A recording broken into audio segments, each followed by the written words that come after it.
Good evening, everybody, and welcome along to our latest 5K event team meeting.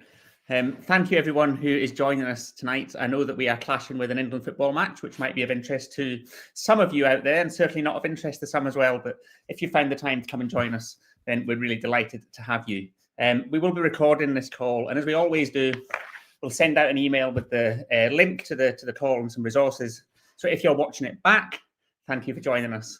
And if you're watching the football, I hope it was a good result, whichever side you are on. My name's Dan, for those who don't know me, and I'm the Volunteer Impact and Engagement Manager for Parkrun in the UK. And I'm going to be hosting the call today, but we've got an exciting lineup of guest speakers as well. You'll be pleased to know so it's not just going to be me that is speaking to you. So I'll start us off with some event delivery updates as usual for these calls.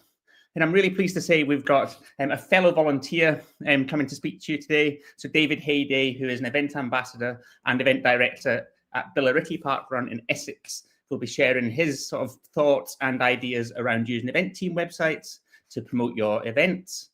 Claire from the event delivery team is going to join us to talk through some top tips for incident reporting.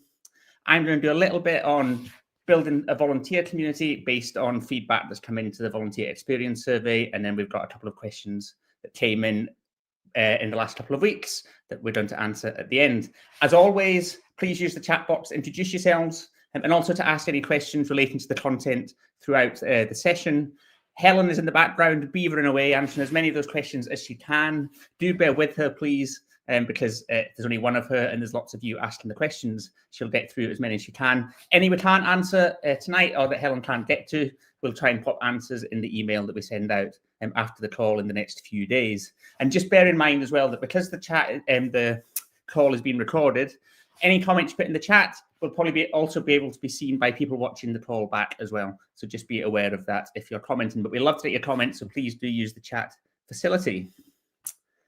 So to start off then with event delivery updates, and there's only one place we can really start, and that is to recognise a fantastic milestone that we reached this weekend. So globally now we have had over 1 million people volunteer at Parkrun since that first event in Bushy Park nearly 21 years ago. I actually had a look to see how comfortably we'd made it because we'd had our eye on this weekend for a while, and it was about 360 people over what we needed to hit that million. So well done, everyone who volunteered for the first time this week. But to all of you, you're all part of that million. It's a bit of a cheesy phrase, but you are all 1 in a million and 360. We just want to say a big thank you. It's a great milestone to reach. It really, I think, demonstrates the power that Parkrun has had over the last 20 years, particularly in the last few years, the growth that we've had. Just this year in 2025 alone, there's been 40,000 brand new volunteers just in the UK just this year. It's incredible. So a lot of that is down to you promoting your events, promoting volunteering, accepting volunteers into your events and making them feel welcome. So just a huge thank you from all of us. It's great to reach that million milestone. Here's to the next million. I don't think it'll take 21 years.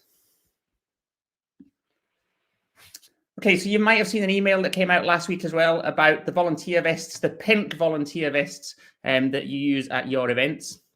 So they are, of course, as you will know, pink, because that's Vitality's colour, and Vitality are one of our main sponsors for 5K Parkrun events.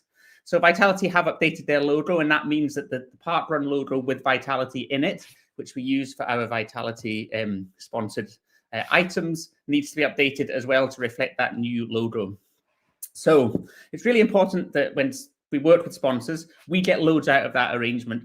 You know, exposure, publicity, and of course the sponsorship fee that they pay to be partners. And so they want to have their logo and their branding accurate, and we understand that. And that's why these vests are being updated again. So an email came out with a survey for you to complete, which will allow you to put in the details to receive these new vests.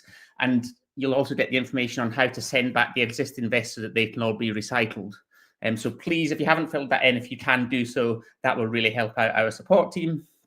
It's also been announced that our partnership with the Co-op, which has lasted for about 6 years, I think, has now ended as well. And that happens. Sponsors move on to new opportunities. So we're really delighted with the work we've done with the Co-op. But it's a good opportunity to remind you that as partners move on, they're also then not benefiting from being a sponsor of Parkrun anymore. So we ask you not to use any of the kit that has their sponsor logo on. So it's worth just checking the kit you are using, because there is still some things out there, I think, which have old partner logos on. So things like your larger pop-up banners, which some teams will have had issued some years ago, have got a number of logos on that we no longer use. Things like old volunteer vests, funnel tape sometimes as well, lingers around in event kit boxes. So have a check, see if you've got any kit that has old logos on that we'd ask you not to use anymore. And please do fill in the survey about volunteer vests. Another survey in another email. So back in July, an email was sent out about a product recall for certain Heartscene models. So you can see the 3 models there that some events have.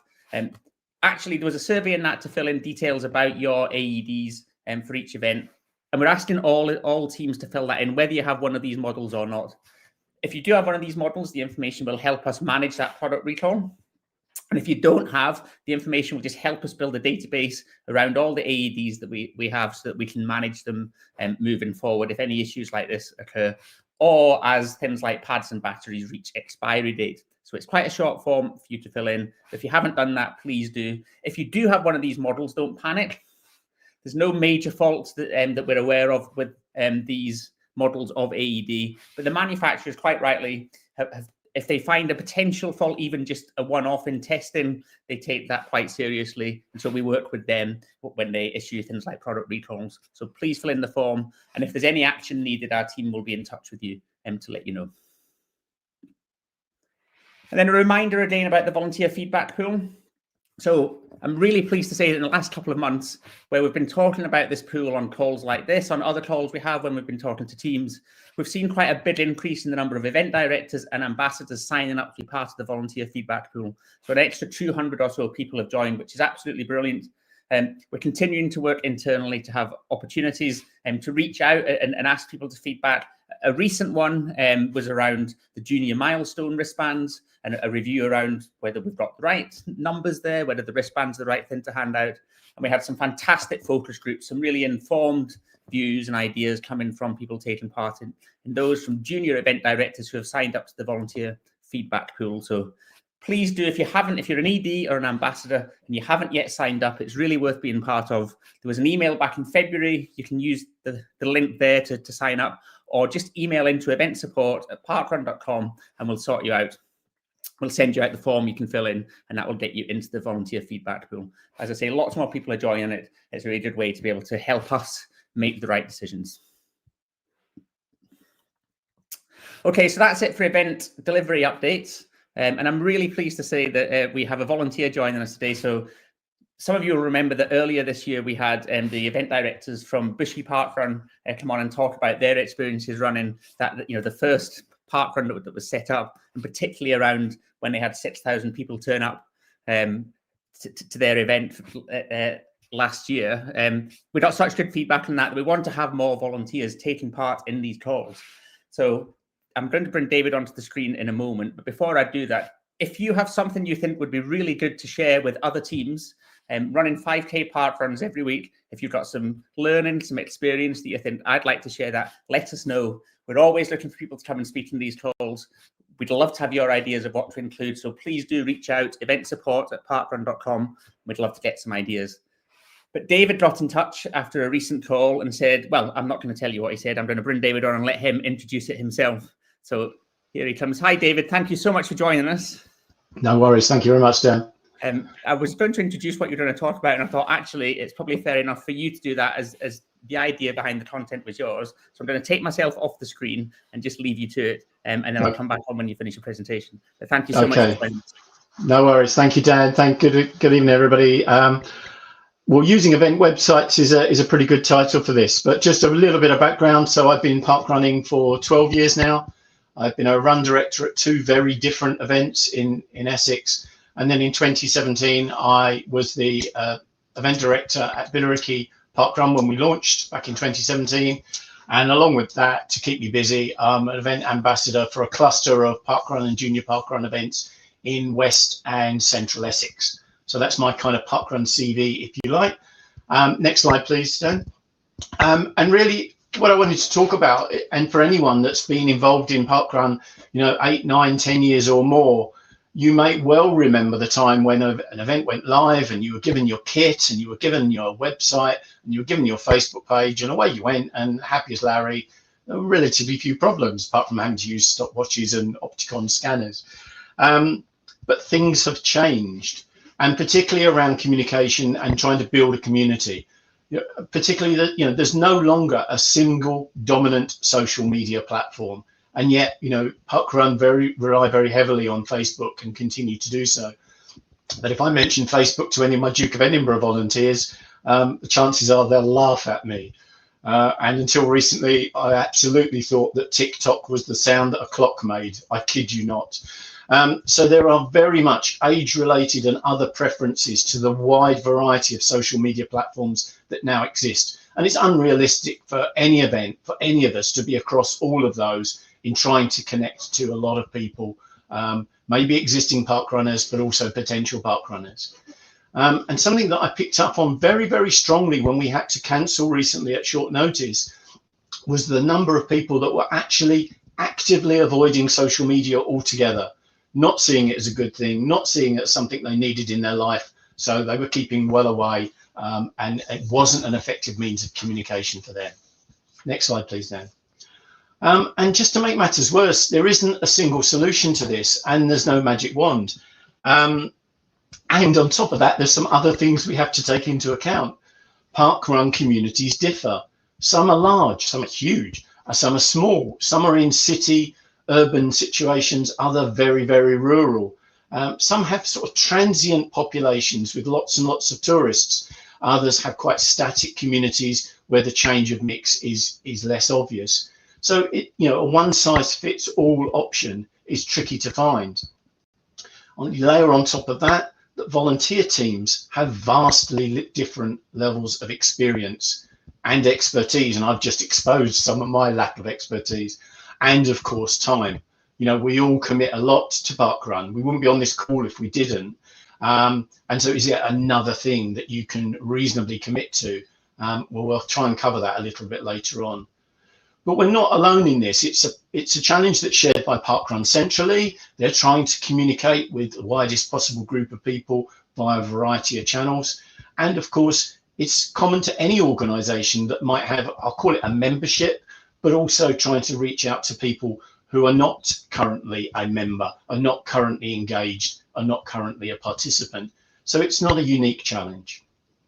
But, and this is really what the next 10 minutes is going to be all around, is that every Parkrun event, everyone represented on this call and not on this call, has a resource that is available, and is available to someone who's got a smartphone, who's got a laptop or a PC.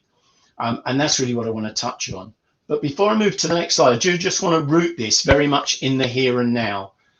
It's entirely feasible that in time to come, Parkrun will upgrade its websites and might bring in new functionality, might make it easier, or change the way in which local events personalize those pages. It might be that there's a fancy new app, again, with loads of functionality and loads of ways to channel local information to participants and potential participants. There might be even a chip that's inserted in the side of your head, and you can instantly access every nugget of Parkrun information that you might want. But they're not going to be here today or Saturday or next month. They're probably going to be a way down the track. So this is very much, this whole session, it's very much rooted in the here and now. What's available to us now? How might it help? Next slide, please, Dan. Thank you. So the two pages on the website, you'll be familiar with them, the news page and the photos page. And these are, as I say, resources that are available to anyone that can access the internet. It's not curtailed by a preference to any particular social media platform. And what I discovered when I sampled a lot of events across the UK, Northern Ireland, Scotland, Wales, and England, was that, yes, there are some events that are using these pages, they're using them regularly, they're using them really well, there's some fantastic content going on. But actually, there's quite a lot of events that are not using them, perhaps haven't used them for a while, or are using them very, very occasionally. And what I noticed when I was looking at those events was that there seemed to be a real drop-off between when the pandemic started and when we all came back 15 months later. And there might be all sorts of reasons, and I don't know them, but I can guess maybe change of personnel, change of priorities, pressures on time, forgotten how to do it, etc., etc., etc. But those resources are still there, but we're not using them, and we're not using them as much as we used to. So I kind of want to look at that and see why it might be useful to revisit that and think about how it can be done. Next slide, please. So if we start with the photos, and I'm covering some ground, apologies if you know all this, but every event can display up to 1,000 photos on their website for free. And if you're already up to 1,000 or nearly 1,000, you can go back and delete perhaps your oldest or your least valued content, and you can keep that 1,000 going. It's a fluid 1,000, it's not static. But if you want, you can subscribe to Flickr, which is the platform that the photos sit on, and publish an unlimited number of photos. And I know some events do. I've got huge numbers of photos going back years and years. And that's an eligible cost which can be met from donation pots if you've got funds available. Now, as I say, there are quite a lot of events that don't use this feature or haven't used it for years. Certainly in the events I looked at, the average number of years it's not been used was 5, and some were as high as 10 years without posting a single photo. And what I'd kind of invite people to think about is, what does that fact sort of mean if you then stumble across that website and you look, I'll have a look at the photos, see what's going on at that event, see if I recognize myself, I might be comfortable going to that event, and actually there are no photos, or there are no recent photos, might give a very opposite impression. Is the event even active? What do I think about this? So there's a consequence to not doing that I think isn't helpful. Next slide, please. And yet photos can be a brilliant way to promote your event, to recruit your volunteers and to reassure newcomers. And I think this is really important, bearing in mind what I've seen across the parkrun community recently. They can also become real recognizable resources that you can use on the social media platforms that you do use. And what I mean by that is, they're not models. They're not perhaps very old and perhaps a little bit tired memes or anonymous artificial intelligence cartoons. These are people that are known to your community, perhaps known in your local area. And that can be really powerful. It might get someone to think, oh, I know that person. Oh, maybe I can have a chat with them, think about coming along, lending a hand. So I really do see there's an enormous value in that, as well as the obvious value of actually a little bit of a recognition, a bit of, oh, look, I'm in the photos, showing people what I do and how I contribute. Now, I recognize that some events post photos every week. Brilliant, great, wonderful. But that's perhaps not realistic for most events.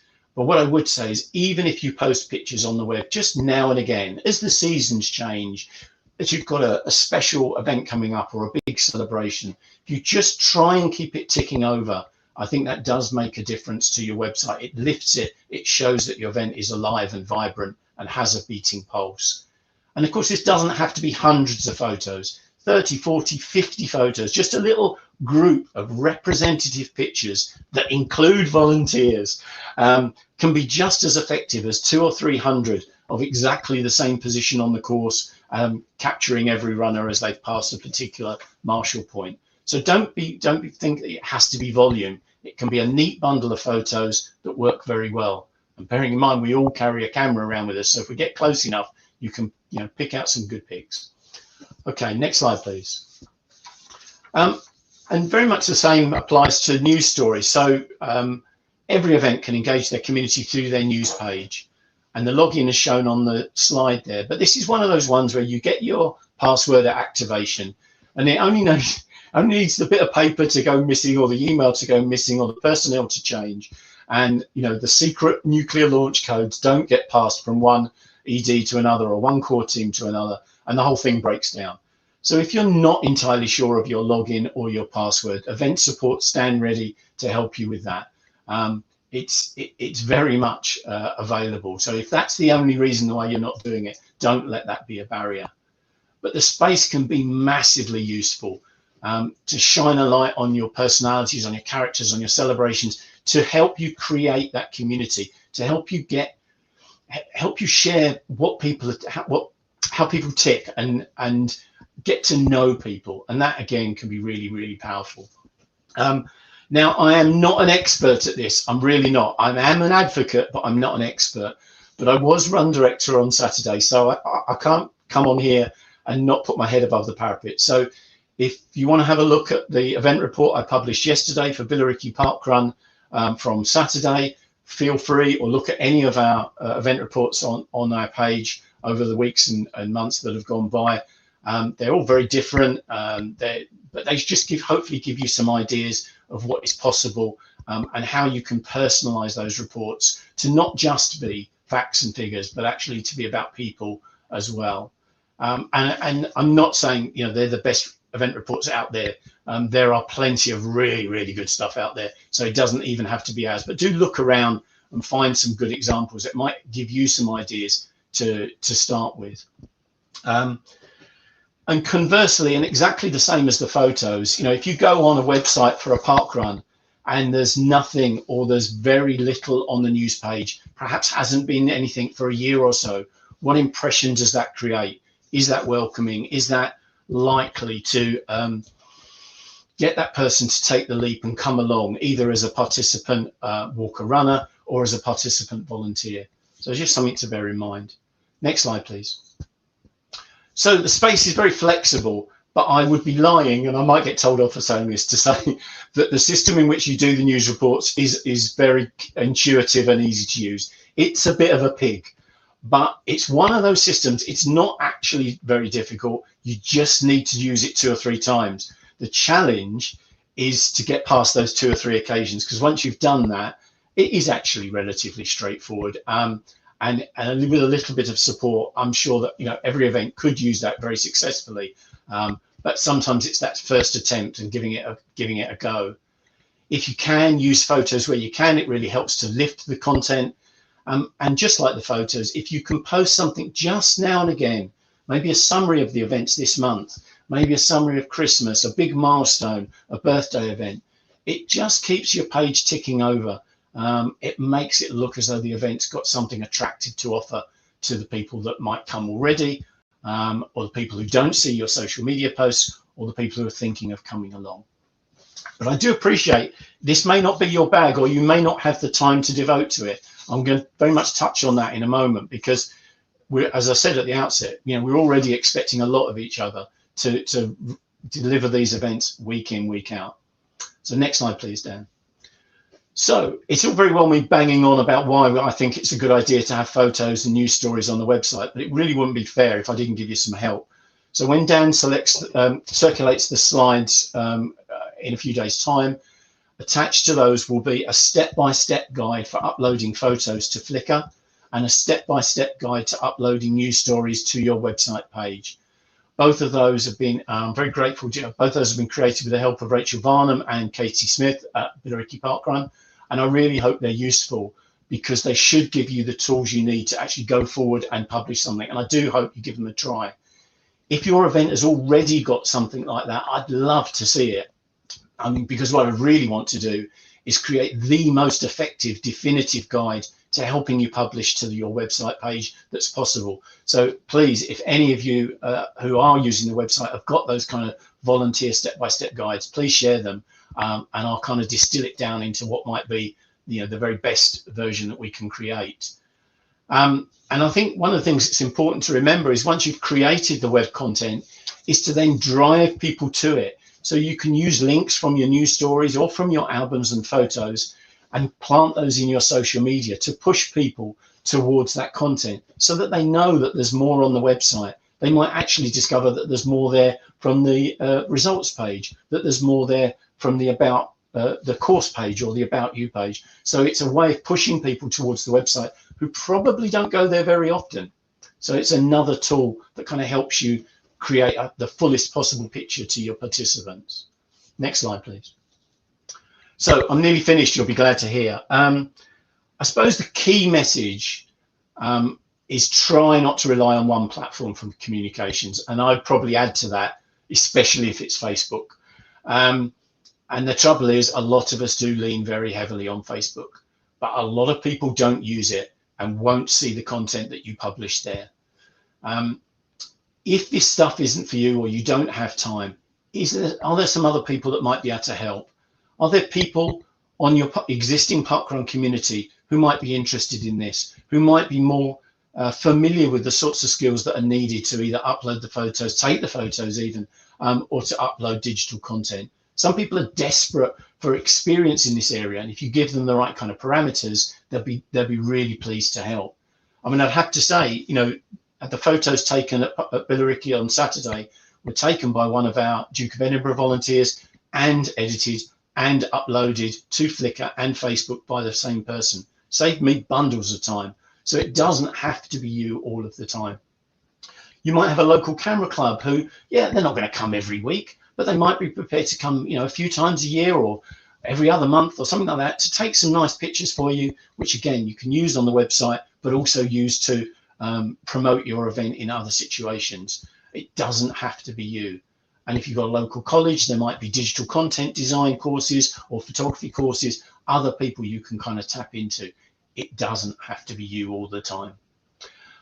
In terms of support, well, it would be wrong of me to try and cut across the traditional support lines, your ambassador and event support.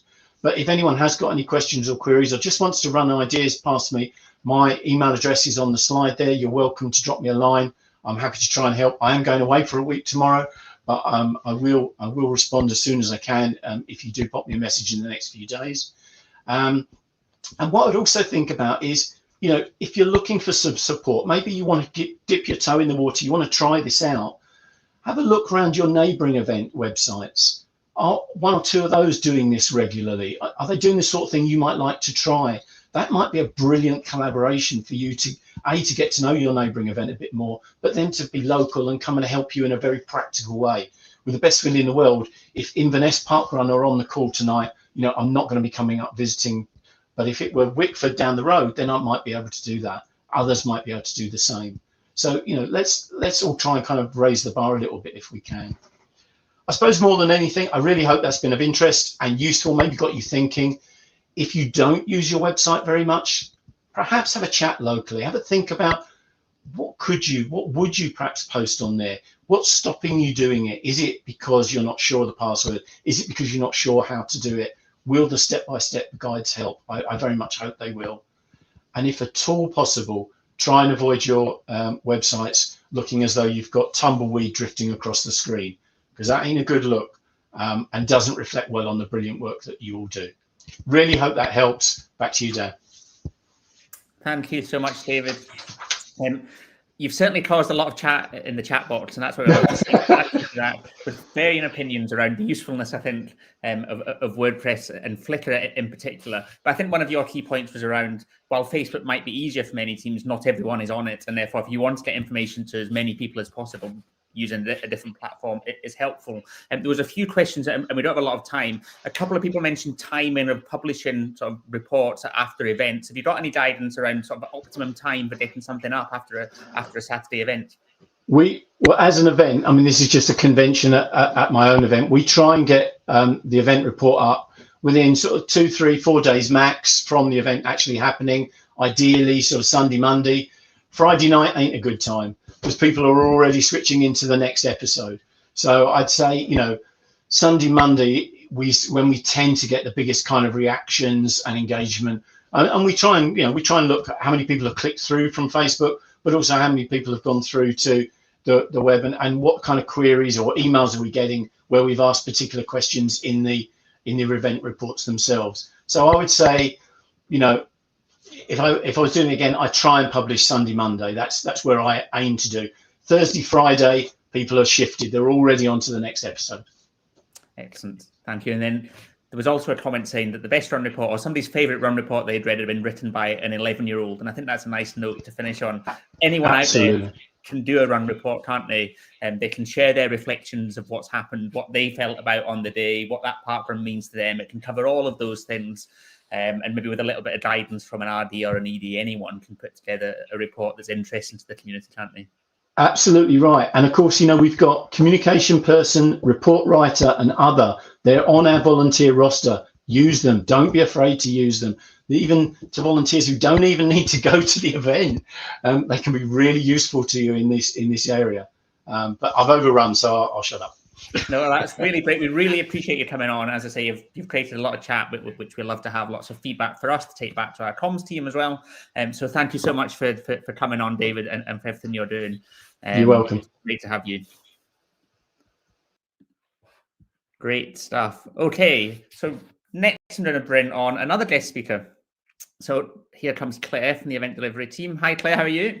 Hello, everybody. I'm going to just pass straight over to you in the interest of time and let you get on with some top tips on incident reporting. That's grand. Thank you, Dan. Hi, everyone. So we're just here to talk about some incident reports. Since I've started with the event delivery team in May, reviewing the incidents is one of my main tasks each week. I mostly focus on 5K events, with others doing the 2Ks, but these are some of the things that we've noticed or what that have been noted more recently. So just some stats to get you started. We see about 250 incidents logged each week across all UK events. And as you'll know, these range from plasters on a knee through to, the more serious cases of cardiac arrests. You might have blockages on your course, for example, cows or dinosaurs, which we did see at one event. A regular one is unaccompanied under 11s, dogs on incorrect harnesses, and also problems with other park users. What I really want to encourage from this is log anything out of the ordinary, no matter how small it may seem at the time.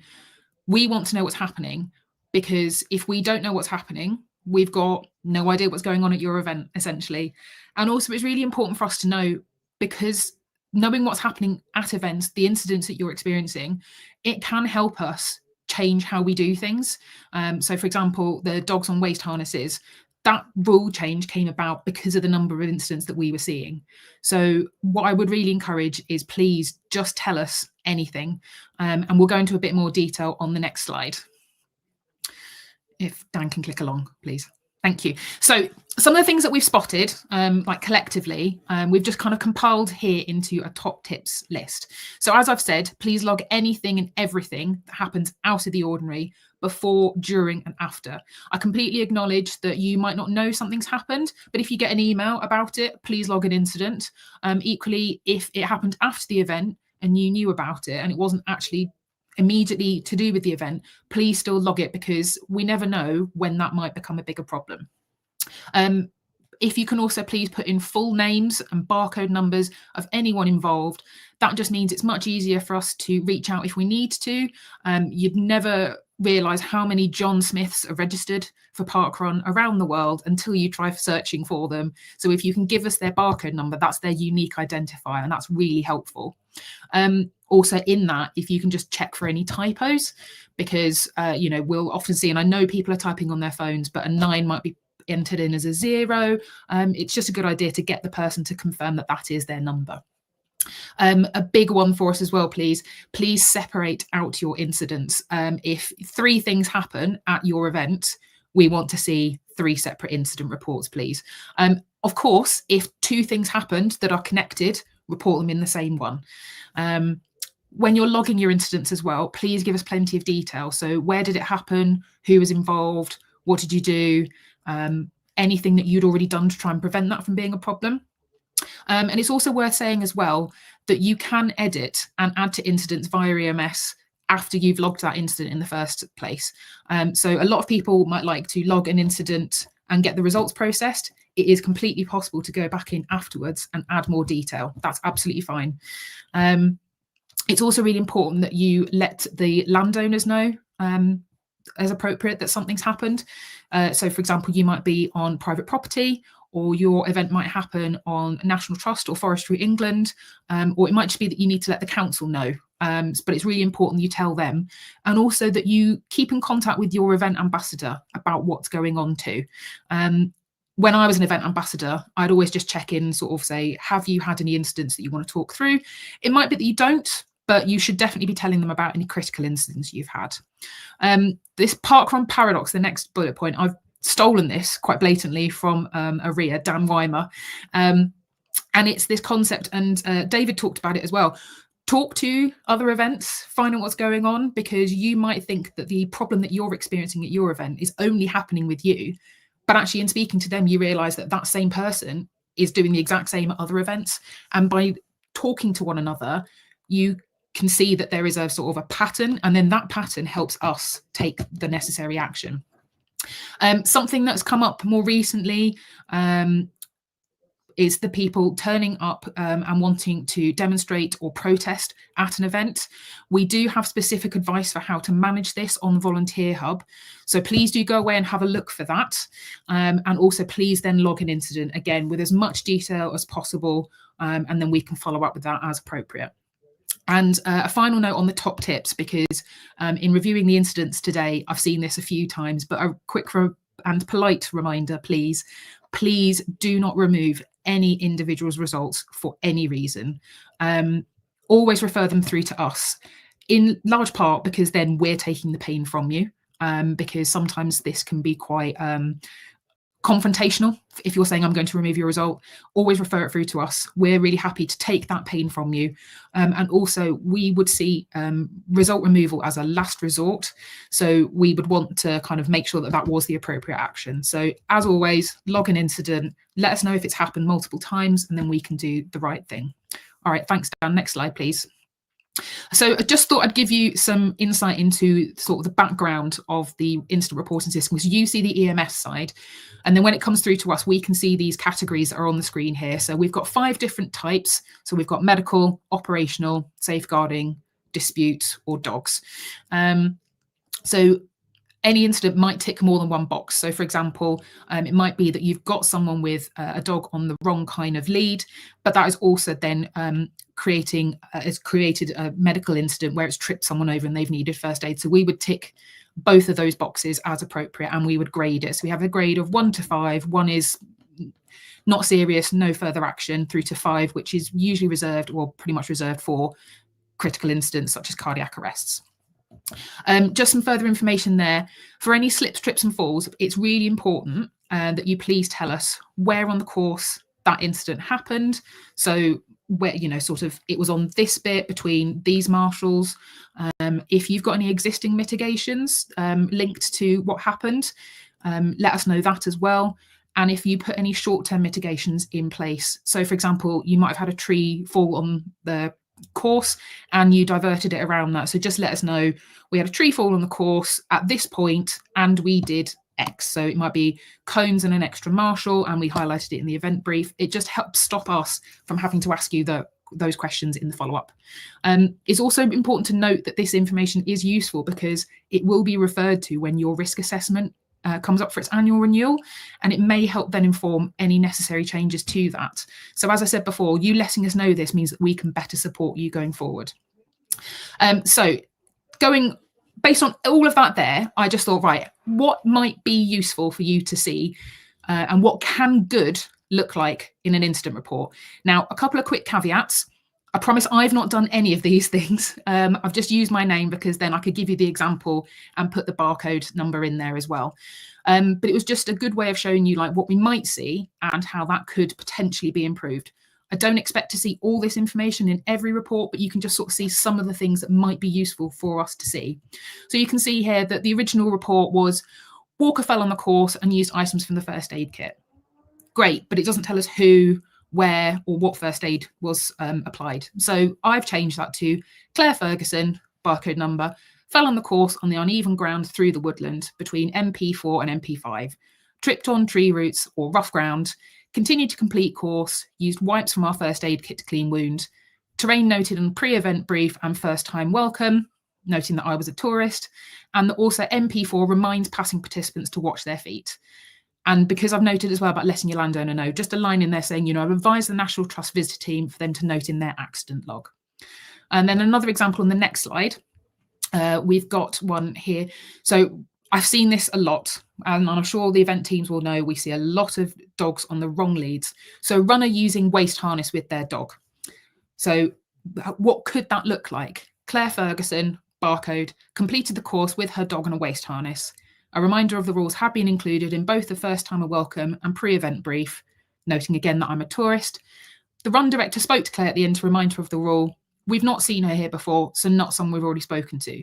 Now, that last line might not be relevant, but we go back to that idea of the parkrun paradox of you don't know if it's happening elsewhere, but let us know if you've seen them, because then if it's a repeat problem, we will reach out to them. I will gladly support an event who've reiterated that rule to a participant and say, no, we are in support of what they've said to you. But if you haven't seen them, that doesn't mean they're not doing it elsewhere. So it's just, something to be mindful of. And then the next slide, with I think the last example I've given you here, I noticed this in the chat earlier. We know that unaccompanied under 11s are a problem at events, and we do reach out to them. Again, please don't remove their results. It would be sort of a repeat problems, but I have reached out to people and said, we will remove results if needed. So here we've got the original might have been unaccompanied under 11, finished 5 minutes before their parent. What a good version of an incident report could look like is Claire Ferguson, barcode number, and then noting junior woman 10, finished 5 minutes ahead of their parent, and then providing the parent's name and their barcode number. Run director spoke to Claire in the finish funnel and asked where her parent was. Waited with Claire around the barcode scanners until mum arrived. Had a chat with mum about the under 11 rule. Mum and Claire both new to parkrun. Under 11 rule had been mentioned in the first time I welcome a pre-event brief, but mum said they'd missed this as they'd arrived late. All happy at the end of the chat. Now, some of the key points to note in there is if they're a first timer and they've missed it, we know that sometimes there are genuine, I didn't know the rule, and that's fine. But what's really important there in giving us their name and their barcode is that we can then check and see if that's the case. And also if they were to do it again because they think, I've got away with it the first time, we can make sure that that isn't happening. So whilst you might think again, it's just the once, please always just tell us. It's always better that we know, and then we can follow up if needed to. And also if we've got the parents' barcode number, we then know how to contact them regarding their child. But yeah, these are just some examples of ways that you could help us to help you better by sort of, I don't want to say improving, but kind of enriching your incident reports. And it just means then that we're able to better support you. I think that is my last slide. So Dan, if you want to come back. Thank you very much, Claire. Some of these examples have been resonating with people in the chat and who think they've been good ones that to have been chosen. Quite a few questions come up as well about if you can't get hold of someone's A number at the time and so on. And I think what we'll do because of time is pull those questions out. I know Helen's busy answering as many as she can. We'll pop some answers into the email that comes out after this, so that those answers are written down for everyone else that maybe isn't viewing the call right now. Yeah.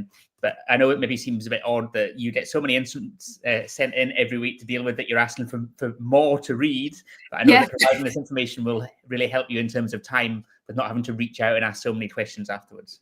Definitely, yeah. I mean, if we think about it, 250 every week, given how many 5 and 2K events we have, isn't actually that many.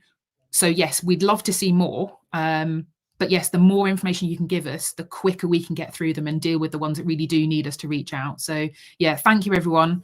And I do enjoy reading them because it helps me feel like I know your events better. But yeah, I do like detail. Brilliant. Thank you so much, Claire. Thank you, Dan. Thanks, everyone. Okay, so we're probably going to run very slightly over, but I shall do my best to get through the next couple of bits as quickly as I can while still being useful. And the last sort of substantive agenda item I wanted to cover was a bit around building a volunteer community. And there's loads of aspects to building a volunteer community, as I know you all know. And we do, of course, have the step-by-step guide to building a volunteer community, which is available through the Volunteer Hub. But one of the things that we do centrally every 6 months is send out the Volunteer Experience Survey. And that is a survey that goes out to a whole range of volunteers across a number of territories across the parkrun world. And it asks a lot of information about how they find volunteering at parkrun, why they do it, what their motivations are, what they enjoy about it, what challenges they face, what might improve it. And we look at all the responses that come in, and we're talking thousands of people sending in responses to this survey every time it goes. Some of you, no doubt, will have received it at times as well. And then we try and draw out key themes that are coming out of that. And there's lots of useful things that come out of it. But one area I wanted to focus on that came out of the last few, and particularly the last one, was that some people were responding to say that they hadn't found, when they volunteered, often for the first time, they hadn't found it to be as welcoming, or they didn't feel as included as they thought they might be. Now, it's really important to say very clearly that doesn't mean we think that teams are delivering an unwelcoming or a non-inclusive approach to volunteering, across the board. In fact, I suspect that what is probably more at the heart of this is that we all have different expectations of what welcoming or inclusive might look like. We all cope with social situations quite differently. I know that when I go and meet a brand new group of people, I find that quite intimidating, and I tend to be very shy and very quiet and maybe don't present the best of myself. And I'm quite sure there's other people out there like that as well. And so we're not saying that when this is reported, teams have done anything particularly wrong here, just that we're hearing from some people to say that they haven't found it as good an experience as they could. And there's probably some things we can do to help them have a better experience. And I know that for me, and I'm sure for lots of you, a really great part of volunteering at Parkrun is meeting up with people that I've got to know through the Parkrun community that I see once a week, that I get a chance to chat with. And actually, while I'm there, that's what I want to do. That's part of why I go.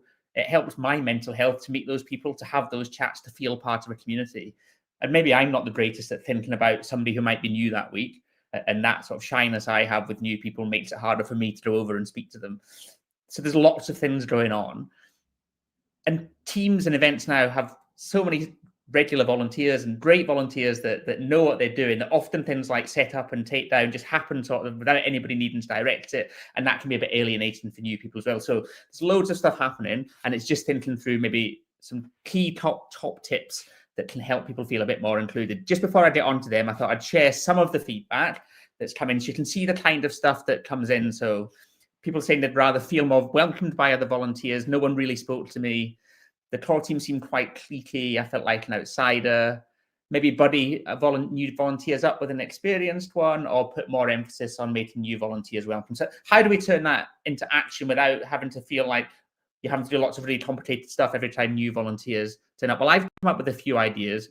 I imagine you will have your own ideas. And if you've got ideas to share in the chat, or you want to email in ideas about how to help people feel a bit more welcome when they start volunteering, we can put some suggestions into the follow-up email as well. But here are some things that I thought might work. So when a new volunteer arrives, you've given them their high-vis, their lanyard if they've got one, you've let them know what role they're doing. You're going to be really busy if you're the RD or a volunteer coordinator dealing with all the other volunteers. Can you pass then this new volunteer on to somebody else? If there's a group of experienced volunteers there, just make an introduction. Have you met Helen? She's new today. This is Claire and David. Just simply doing that will mean somebody maybe isn't quite so isolated and is able to chat to people. So there's one idea. Another is there a role they can have where they're with other volunteers? Now, often I think newer volunteers are asked to marshal, and that is fine. It's absolutely fine for a new volunteer to be a marshal. But actually, if there's a space as a barcode scanner or a funnel manager where it's a role with other people, maybe that helps them to get to know somebody, feel a bit more comfortable. When I started volunteering, I found having roles like funnel manager, barcode scanner really useful for me in having time around new people to feel more comfortable and then be able to speak to people. But if somebody is new and is marshalling, as I say, that is fine. Maybe they could be given a marshal spot where someone can walk with them who's on their way to a further marshal spot, so they know where they're going. You all know your courses like the back of your hand. And so it's easy to forget that somebody new probably doesn't. And while you've probably got a really handy map on a lanyard or a photo, if you're new to the area, new to the park, or simply not used to seeing it at 9 o'clock on Saturday morning, somebody saying this is where you're going to stand can be really comforting in a way and makes them feel much more confident that they're in the right place and they're not spending the next hour worrying that they're maybe not quite in the right position. So can someone walk with them as they drop them off maybe at their marshal point while they're going to the next one? And then they've got a chance to chat to that person for a while as well. Asking them if they'd like to volunteer again. And so personally asking them is really, really useful, I think. And then is there a role they'd like to try? And that way you're saying, we'd like you to come back. We're really glad you came here. And I guess thanking them falls into that category as well. And then the last one, inviting them to join you in the cafe afterwards. And I think most teams really did it saying generally, oh, we're going to the cafe afterwards. It'd be lovely if you come and join us. But sometimes it's really nice for someone to feel they've been asked in person rather than as part of a group. And I think back to a junior event I was involved in. I was the co-ED of for a while. And we had a new volunteer that came down. He was a lovely guy. He was fairly quiet and he would come down. He would great volunteer. And then he would go home. And although we said every week, we're all going to the cafe, he never came along. And after a few weeks, I'd sort of clocked this. And so at the start of the event, I said, oh, we'll all go down to the cafe later. It'd be really nice if you want to join us. And he said, oh, yeah, I think this week I could make it, actually. And I bet he could have made it every week. just nobody had actually asked him personally whether he'd like to come. And he came most weeks after that, and we got a really regular volunteer out of it. So sometimes making that extra effort to ask somebody in person can be really useful. But do share your ideas of what you do to make new volunteers feel welcome as well. And as I say, it's not the way that, I think loads of teams are not trying to make people welcome. It's just remembering or putting yourself in the shoes of someone who is new, thinking what little things can we do that might make somebody think, I got what I wanted out of that. I felt like I could be part of that community and I want to come back. Okay, we're 5 minutes over, so I shall very quickly go through a couple of questions we got sent in. So when we send out the invite email to these calls, we always say, do write in with any questions you've got. If you can send in questions in advance, it means we can get the answers for you. So please do that. Big thanks to Three Brooks Parkrun, who provided us with a couple of questions this time. And so I'll just quickly run through what they were. One was around whether we could add information on cycling to parkrun websites. So I am feeding that back to the ops team to look at whether they want to make changes to the template of your websites to add in information about cycling to encourage more sustainable transport options to and from parkrun. But you can propose changes to your information as well. So if you want to add some information such as cycle routes to get to your parkrun, if you go on the Parkrun wiki, there's details there of how to request changes to your website. So thank you for that suggestion. Three Brooks also asked whether Parkrun might, there's a capital P snuck in there. Look at that on that slide. Well, I'll be in trouble tomorrow. Apologies for that. Can Parkrun actively promote Jeffing? So if you don't know what Jeffing is, it is a form of running some and walking some in set intervals that you've set for yourself when you're doing exercise like a 5K. It's not, as we talked about in the office today, effing and jeffing your way around a parkrun course, which we know does happen on Saturdays, but we're definitely not going to promote that approach. But we want people to participate in whichever way works for them. So absolutely, if people want to come down and use the Jeffing approach, we would really encourage that. If you want to include that in run reports or have photos of people running a bit and walking a bit, absolutely fine.